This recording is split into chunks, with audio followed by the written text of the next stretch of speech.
তো এখানে কিছু পিকচার আছে, রাইট? পিকচারের মাধ্যমে আমরা শিখবো হ্যাঁ, কিভাবে প্রনাউন গুলো ইউজ করবো, right? আমরা ব্যক্তির ক্ষেত্রে যখন নিজেকে মানে মিন করবো তখন আমরা কি ইউজ করবো? আই ইউজ করবো, ঠিক আছে?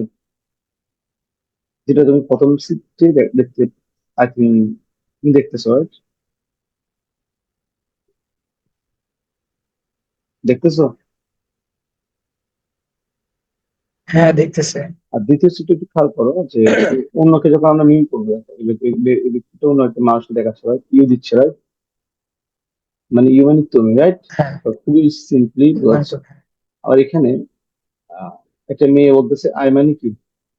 আমি, রাইট? মানে আমি। নিজেকে, মেয়েরা হ্যাঁ, নিজেকে ইন্ডিকেট করতেছে না, খেয়াল করো তো।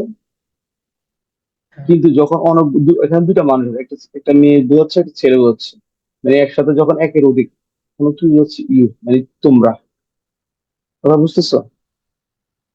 হ্যাঁ, বুঝতেছি। এর মানে হচ্ছে ইউ মানে হচ্ছে তুমি একজনও বোঝাতে পারে, তো অথবা ইউ মানে হচ্ছে মানে মানে তো একের অধিক তোমরাও বলতে পারো, রাইট? এখানে দুজন মানে তিনজন হতে পারে। আমার তো বুঝতে পেরেছো এটা? হ্যাঁ, বুঝতে পারছি। তাহলে একজন হতে পারে, একের অধিকও হতে পারে। হতে পারে। So, এটা একটু ভালো করে খেয়াল রাখবো।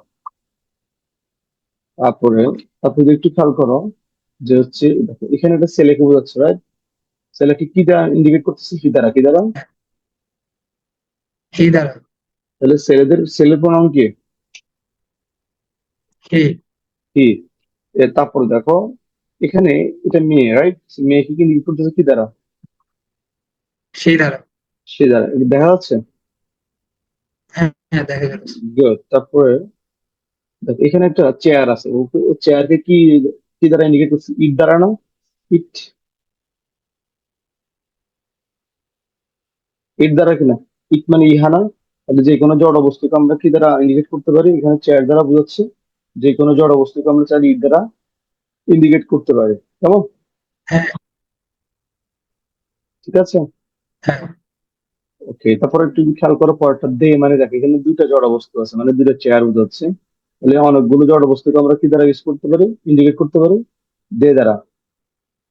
ডি দ্বারা। বুঝতে পেরেছো এটা? তাহলে মনে রাখবা ইটের প্লুরাল হচ্ছে মূলত দে।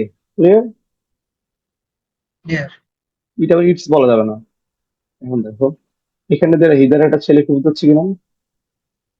হ্যাঁ, হিদারা অনেকগুলো ছেলে মেয়েকে বুঝাতে পারে কিনা? মানে দে মানে তারা। হ্যাঁ, তারা বোঝানো এর যায়। মানে ব্যক্তির ক্ষেত্রেও বোঝানো যায়, আর এখানে কি বস্তুর বস্তুর ক্ষেত্রে ক্ষেত্রেও বোঝানো যায়, কেমন? বোঝানো যায়। Good. হ্যাঁ, তারপরে যদি আমরা দেখি, দেখো এখানে একটা পাখি বোঝাচ্ছে, রাইট? এমনি অ্যানিমেলস এর হ্যাঁ, ক্ষেত্রে আমরা বুঝতে পারি পশু পাখি, right? It is a bird, it is a bird. এখন দেখি আর যখন অনেকগুলো পশু পাখি থাকবে তখন দে ইউজ করবো। ক্লিয়ার?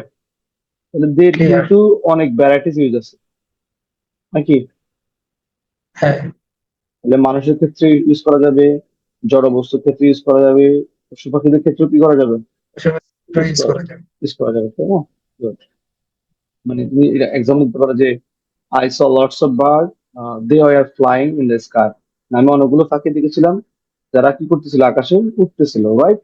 কিন্তু ইউজ করতে হবে। হ্যাঁ, অনেক আবার শি ইউজ করে বলে এখানে বলে। এবার এখানে একটু দেখো মজা আছে, দেখো আই এম হিয়ার মানে এটা সারাউন্ডিং এলাকার ভিতরে যদি থাকো, বা ধরো একটা সারাউন্ডিং জায়গায় দেখো আই এম হিয়ার, দেখো এই হি মানে ছেলে, হি ইজ দেয়ার, সে মানে দূরে আছে। তাহলে দেয়ার দূরের ক্ষেত্রে কি ইউজ করবো? দেয়ার কি ইউজ করবো? হেয়ার। হেয়ার। আর কাছের ক্ষেত্রে কি ইউজ করবো? কাছের ক্ষেত্রে হেয়ার। হ্যাঁ, ইউজ করবো। গুড। হচ্ছে দেখো মেয়েদের ক্ষেত্রে তো তাহলে শি ইজ হিয়ার, সে এই ছেলেটার নিকটে কি আছে? সে আছে, তাহলে শি ইজ হিয়ার, সে এখানে।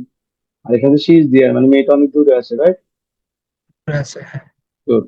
দেন আমরা একটু যদি সামনে যাই, এই পাখিটার কাছে না, ইট ইজ হিয়ার, রাইট? পাখির হ্যাঁ, ক্ষেত্রে ইট না, দেখছো কিনা? হ্যাঁ, আর পাখির যেহেতু ক্ষেত্রে ইয়েস। পাখিটাও অনেক দূরে উঠতেছে, ইট ইজ দেয়ার, এটা সেখানে আছে। হুম? না বুঝলে আমাকে ভাইকে বলবো, কেমন? যে ভাই বুঝি না, আবার তোমার হ্যাঁ, আবার রিপিট করবো, কেমন? না বুঝে হ্যাঁ হো করবো না, ঠিক আছে? ওকে, দেন দেখো, দেখো দে আর হেয়ার, এখানে দুজন ব্যক্তি আছে, মানে তারা, মানে দে মানে কি তারা বলতে না, ধরো দুজন। তো দে আর হেয়ার, তারা এখানে আছে। দেখো হেয়ার মানে কি কাছে আছে, আর মানে কাছে তারা আছে। হয়, আর দে মানে তারা, মানে দুজন ব্যক্তি বসে, দে আর হেয়ার, তারা এখানে আছে। দে আর দেয়ার, তারা সেখানে আছে। আর মনে হয় পালাচ্ছে আর কি, এরকম। দে আর হ্যাঁ তারা সেখানে আছে, এটা বোঝাচ্ছে। And এবার এখানে দেখো, এখানে একটা ব্যারিকেড আছে দেখো, ইউ আর দেয়ার, তুমি সেখানে আছো, তাহলে দূরে এটা ব্যারিকেড দেখছি কেন, ধরো এটা ফুলের মতো মনে হচ্ছে, মানে এটা বোঝাচ্ছে, মানে দূরত্বটা বোঝাচ্ছে, রাইট?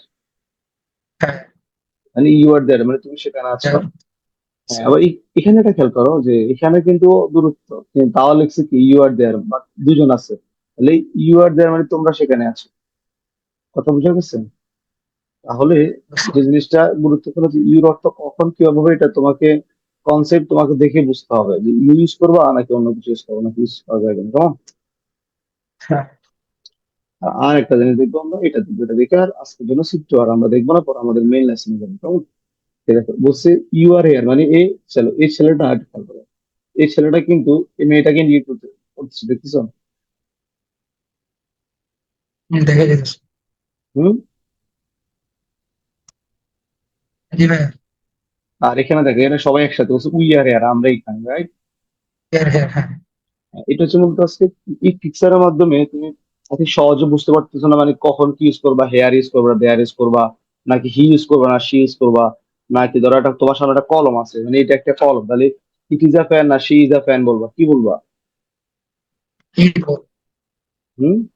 এটা কলম, ধরো তোমার একটা সামনে কলম আছে, হলো। তাহলে হ্যাঁ it is a fan, it is a, এটা জড় পদার্থ ফ্যান। না? জড় পদার্থ হ্যাঁ থেকে আমরা ইট ইউজ করছি না? হ্যাঁ ইট ইজ, ইট ইউজ করছিল। তাহলে it's a fan, it's a fan. এই জিনিসটা কি বোঝা গেছে? ফ্যান বুঝে গেছি। Thank you.